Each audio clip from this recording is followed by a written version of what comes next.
Hi friends, welcome back to my channel. So ಇವತ್ತೇನಪ್ಪ ಫಸ್ಟೇ chicken ತೋರಿಸ್ತಾ ಇದ್ದಾರೆ ಅಂತ ಅಂದ್ಕೊಬೇಡಿ. ಸೊ ಇದು ಮೊಟ್ಟೆ ಕೋಳಿಯಲ್ಲಿ ಮೊಟ್ಟೆ ಕೋಳಿ ಸಾಂಬಾರು ಮಾಡೋಣ, ಯಾವ ರೀತಿ ಮಾಡೋದು ಅಂತ ನೋಡೋಣ. ಹಾಗೆ ತುಂಬ ಟೇಸ್ಟಿಯಾಗಿರುತ್ತೆ. ಸೊ ಮಾಡೋದು ಹೇಗೆ ಅಂತ ನೋಡೋಣ ಬನ್ನಿ. ಹಾಗೆ ನನ್ನ ಚಾನಲ್ನ ಮೊದಲನೇ ಸರಿ ನೋಡ್ತಾ ಇದ್ದರೆ ಪ್ಲೀಸ್ ಸಬ್ಸ್ಕ್ರೈಬ್ ಮಾಡ್ಕೊಳ್ಳಿ, ಹಾಗೆ ಲೈಕ್ ಮಾಡಿ, ಶೇರ್ ಮಾಡಿ, ಕಮೆಂಟ್ ಮಾಡಿ. ಈಗ ಇದನ್ನು ನಾನು ಚೆನ್ನಾಗಿ 2 ಟೈಮ್ಸ್ ತೊಳ್ಕೊಂಡಿದ್ದೀನಿ. ತೊಳೆದ್ಬಿಟ್ಟು ಇವಾಗ ನಾವು ಕುಕ್ಕರ್ಗೆ ಹಾಕ್ಕೊಳ್ಳೋಣ.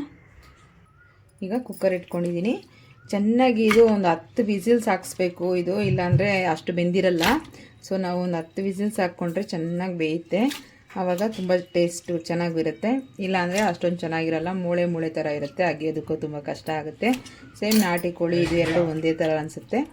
ಸೊ ನಾಟಿ ಕೋಳಿ ಎಲ್ಲ ಒಂದು kgಗೆಲ್ಲ 600-700 ಇರುತ್ತೆ. ಸೊ ಇದಾದರೆ ನಮಗೆ ಸ್ವಲ್ಪ ಕಮ್ಮಿ ಇರುತ್ತೆ ಅದಕ್ಕಿಂತ. ಸೊ ಅದೇ ಟೇಸ್ಟೇ ಬರುತ್ತೆ. ಈ ರೀತಿ ಮಾಡ್ಕೊಳ್ಳಿ, ಆವಾಗ ಚೆನ್ನಾಗಿರುತ್ತೆ. ನಾಟಿ ಕೋಳಿ ಸ್ಟೈಲಲ್ಲೇ ಇರುತ್ತೆ. ಈಗ ಇದಕ್ಕೆ ಚಿಕನ್ ಮುಳುಗೋ ಅಷ್ಟು ನೀರನ್ನು ಸೇರಿಸ್ಕೋಬೇಕು. ಚೆನ್ನಾಗಿ ಬೇಯಬೇಕಲ್ವ. ಸೊ ಹಾಗಾಗಿ ನೀರು ಸ್ವಲ್ಪ ಜಾಸ್ತಿ ಹಾಕ್ಕೊಂಡು ಈಗ ಇದಕ್ಕೆ ನಾವು ಈಗ ಸಾಲ್ಟ್ ಹಾಕ್ಕೊಳ್ಳೋಣ. ಇವಾಗ ಬೇಯಿಸೋದಕ್ಕೆ ಮಾತ್ರ ಇಷ್ಟ ಹಾಕ್ಕೊಳ್ಳಿ, ಆಮೇಲೆ ಬೇಕಾದರೆ ನಾವು ಮತ್ತೆ ಸೇರಿಸ್ಕೊಳ್ಳೋಣ. ನೋಡಿ ಈಗ ಸಾಲ್ಟ್ ಹಾಕ್ಕೊಂಡಿದ್ದೀನಿ. ಇವಾಗ ನಾವು ಟರ್ಮರಿಕ್ ಪೌಡ್ರ್ ಕೂಡ ಸೇರಿಸ್ಕೊಂಡಿದ್ದೀನಿ. ಸೊ ಈಗ ನೀಟಾಗಿ ಮಿಕ್ಸ್ ಮಾಡ್ಕೊಂಡು ಈಗ ಚೆನ್ನಾಗಿ ಮಿಕ್ಸ್ ಮಾಡಿಕೊಂಡು ಕ್ಯಾಪ್ ಹಾಕ್ಬಿಟ್ಟು ನಾವು ಒಂದು 10 ವಿಸಿಲ್ಸ್ ಹಾಕ್ಸ್ಕೋಬೇಕು. ಆವಾಗ ಅದು ಚೆನ್ನಾಗಿ ಬೆಂದಿರುತ್ತೆ. ಸೊ ಇಲ್ಲ ಅಂದರೆ ಅಷ್ಟು ಚೆನ್ನಾಗಿ ಬೆಂದಿರೋದಿಲ್ಲ. ಎಷ್ಟು ಟೇಸ್ಟಿಯಾಗಿರುತ್ತೆ ಅಂದರೆ ಅಷ್ಟು ಚೆನ್ನಾಗಿರುತ್ತೆ. ಈ ರೀತಿ ಮಾಡ್ಕೊಳ್ಳಿ. ಮಾಡೋ ಕ್ರಮ ಚೆನ್ನಾಗಿದ್ದರೆ ಎಲ್ಲ ಅಡುಗೆಗಳು ಚೆನ್ನಾಗಿರ್ತವೆ. ಸೊ ಈಗ ಕ್ಯಾಪ್ ಕ್ಲೋಸ್ ಹಾಕೋಣ. ಈಗ ಕ್ಯಾಪ್ ಹಾಕಿದ್ದೀನಿ. 10 ವಿಸಿಲ್ಸ್ ಆಗಲಿ, ಆಮೇಲೆ ನೋಡೋಣ. ಒಂದು ಬಾಣಲೆ ಇಟ್ಕೊಂಡಿದ್ದೀನಿ ನೋಡಿ. ನಾನು ಸ್ವಲ್ಪ ಆಯಿಲ್ ಹಾಕೊಳ್ಳೋಣ.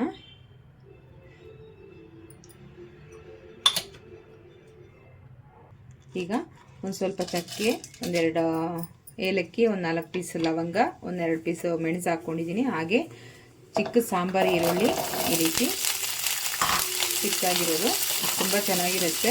ಒಂದು ನಾಟಿ ಸ್ಟೈಲ್ ನಮಗೆ ಮೊಟ್ಟೆ ಕೋಳಿ ಸಾಂಬಾರು ಟೇಸ್ಟ್ ಸಿಗುತ್ತೆ.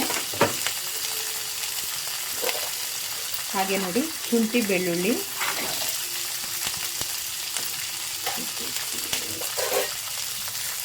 ಈಗ ಸ್ವಲ್ಪ ಫ್ರೈ ಮಾಡ್ಕೊಳ್ಳೋಣ.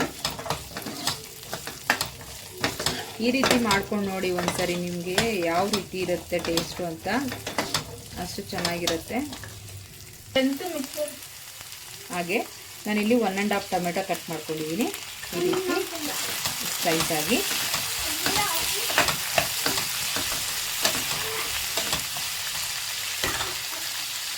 ಹಾಗೆ ಇದಕ್ಕೆ ಸ್ವಲ್ಪ ಕೊತ್ತಂಬರಿ ಸೊಪ್ಪು, ಪುದೀನ ಸ್ವಲ್ಪ ಚೆನ್ನಾಗಿ ಮಿಕ್ಸ್ ಮಾಡ್ಕೊಳ್ಳೋಣ. ಎಲ್ಲ ಒಟ್ಟಿಗೆ ಸ್ವಲ್ಪ ಫ್ರೈ ಆಗುತ್ತೆ.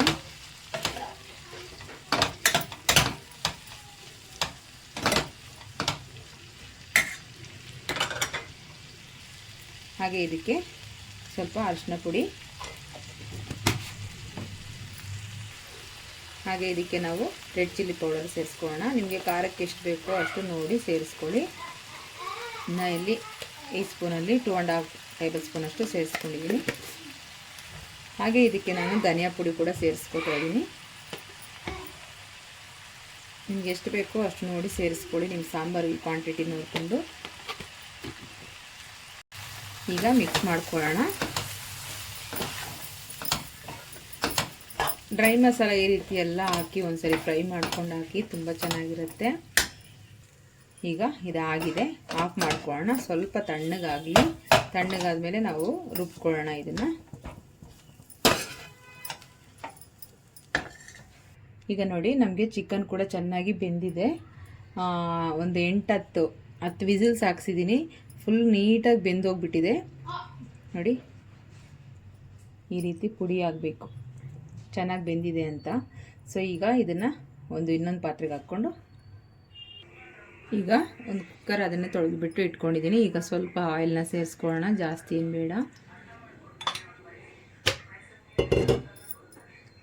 ಈಗ ಆಯಿಲ್ ಸ್ವಲ್ಪ ಬಿಸಿಯಾಗಿದೆ. ನಾವೀಗ ರುಬ್ಕೊಂಡಿರೋ ಮಸಾಲೆನೆಲ್ಲ ಸೇರಿಸ್ಕೊಳ್ಳೋಣ. ಆಯಿಲೆಲ್ಲ ಅದು ಯಾವಾಗಲೂ ಮಾಡ್ಕೊಳ್ಳೋ ಥರನೇ ಮಾಡ್ಕೋಬೇಡಿ. ಈ ರೀತಿ ಒಂದು ಡಿಫ್ರೆಂಟಾಗಿ ಚೆನ್ನಾಗಿ ಟ್ರೈ ಮಾಡಿ, ತುಂಬ ಚೆನ್ನಾಗಿ ಬರುತ್ತೆ. ಹಾಗೆ ನಾನು ತೊಳ್ಕೊಂಡು ಹಾಗೆ ಇದನ್ನು ಮಸಾಲೆನ ನೀರು ಹಾಕ್ಕೊತಾ ಇದ್ದೀನಿ. ಈಗ ಸರಿಯಾಗಿ ಮಿಕ್ಸ್ ಮಾಡ್ಕೊಳ್ಳೋಣ.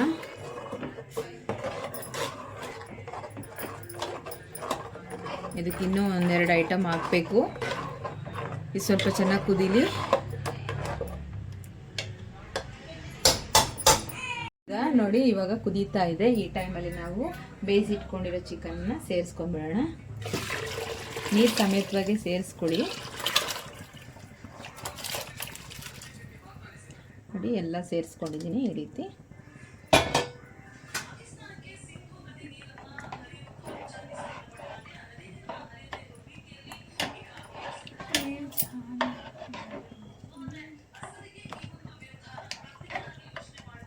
ಇವಾಗ ಇದು ಕುದೀತಾ ಇರಲಿ. ಈಗ ನೋಡಿ, ನಾವು ಆಲ್ರೆಡಿ ಇದಕ್ಕೆ ಮೊಟ್ಟೆ ಎಲ್ಲ ಕೊಟ್ಟಿರ್ತಾರಲ್ವ, ಇದು ಏನು ಮೊಟ್ಟೆ ಕೋಳಿ ಅಲ್ವಾ. ಸೊ ಇದನ್ನು ಈ ಟೈಮಲ್ಲಿ ನಾವು ಸೇರಿಸ್ಕೊಳ್ಳೋಣ.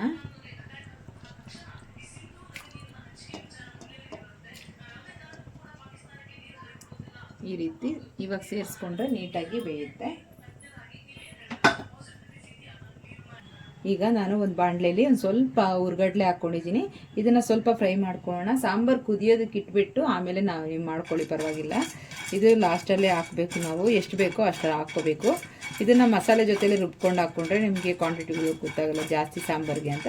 ಸಾಂಬಾರಿಗೆ ಎಷ್ಟು ಬೇಕೋ ಅಷ್ಟು ನೋಡಿ ನಾವು ತೆಂಗಿನಕಾಯಿ ಹಾಗೆ ಹುರ್ಗಡ್ಲೆ ಸೇರಿಸ್ಕೋಬೇಕಾಗತ್ತೆ. ಸೊ ಇದು ಸ್ವಲ್ಪ ಫ್ರೈ ಮಾಡ್ಕೊಳ್ಳೋಣ. ಲೈಟಾಗಿ ಫ್ರೈ ಮಾಡಿಕೊಂಡ್ರೆ ಸಾಕು. ಈಗ ಮಿಕ್ಸಿ ಜಾರ್ ತೊಗೊಂಡಿದ್ದೀನಿ ನಾನು. ಹಾಗೆ ನೋಡಿ, ಇಲ್ಲಿ ಒಂದು ಅರ್ಧ ತೆಂಗಿನ ಚಿಪ್ಪಷ್ಟು ನಾನು ತೆಂಗಿನಕಾಯಿ ತೊಗೊಂಡಿದ್ದೀನಿ ಪೀಸ್ ಮಾಡಿಕೊಂಡು. ಇದನ್ನು ಕೂಡ ನಾವು ಸೇರಿಸ್ಕೊಳ್ಳೋಣ ರುಬ್ಬೋದಕ್ಕೆ. ಹಾಗೆ ಇದಕ್ಕೆ ನಾನು ಹುರ್ಗಡ್ಲೆ ಫ್ರೈ ಮಾಡ್ಕೊಂಡಿದ್ದೀನಲ್ಲ, ಸೊ ಇದನ್ನು ಕೂಡ ಸೇರಿಸ್ಕೊಳ್ಳೋಣ. ಸೊ ಎರಡನ್ನೂ ಚೆನ್ನಾಗಿ ಪೇಸ್ಟ್ ಮಾಡ್ಕೊಂಬರೋಣ.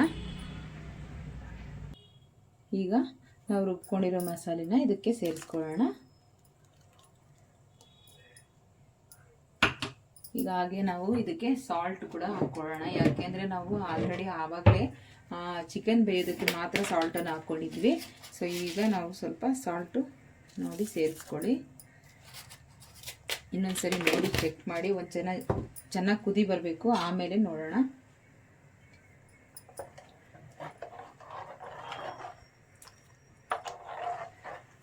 ಚೆನ್ನಾಗಿ ಕುದಿಬೇಕು. ನಾವಿವಾಗ ಹಾಕಿರೋ ಮೊಟ್ಟೆ ಅದೆಲ್ಲ ನೀಟಾಗಿ ಫ್ರೈ ಆಗಬೇಕು.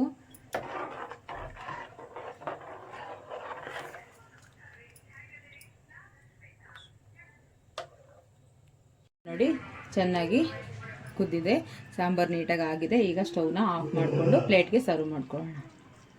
ನೋಡಿ, ಇವಾಗ ನಾನು ಮುದ್ದೆ ಒಂದಿಗೆ ಸರ್ವ್ ಮಾಡಿದ್ದೀನಿ. ಎಷ್ಟು ಚೆನ್ನಾಗಾಗಿದೆ. ಈ ರೀತಿ ನಾಟಿ ಕೋಳಿ ಸಾಂಬಾರಾಗಲಿ ಮೊಟ್ಟೆ ಕೋಳಿ ಸಾಂಬಾರಾಗಲಿ ಈ ರೀತಿ ಮಾಡ್ಕೊಳ್ಳಿ, ತುಂಬ ಚೆನ್ನಾಗಿರುತ್ತೆ. ಹಾಗೆ ಸೈಡಿಗೆ ಆನಿಯನ್ನು, ಲೆಮನ್ನು, ಕುಕ್ಕುಂಬರ್ ಈ ಥರ ಇಟ್ಕೊಂಡು ಸರ್ವ್ ಮಾಡ್ಕೊಳ್ಳಿ, ತುಂಬ ಟೇಸ್ಟಿಯಾಗಿರುತ್ತೆ. ಸೊ ನಮ್ಮನೇಲಿ ಇವಾಗ ತಿಂದು ಟೇಸ್ಟ್ ಮಾಡ್ತೀವಿ. ಸೊ ನಿಮ್ಮನೆಲ್ಲೂ ಮಿಸ್ ಮಾಡಿದೆ ಟ್ರೈ ಮಾಡಿ. Thank you for watching. Next ವಿಡಿಯೋದಲ್ಲಿ ಸಿಗೋಣ.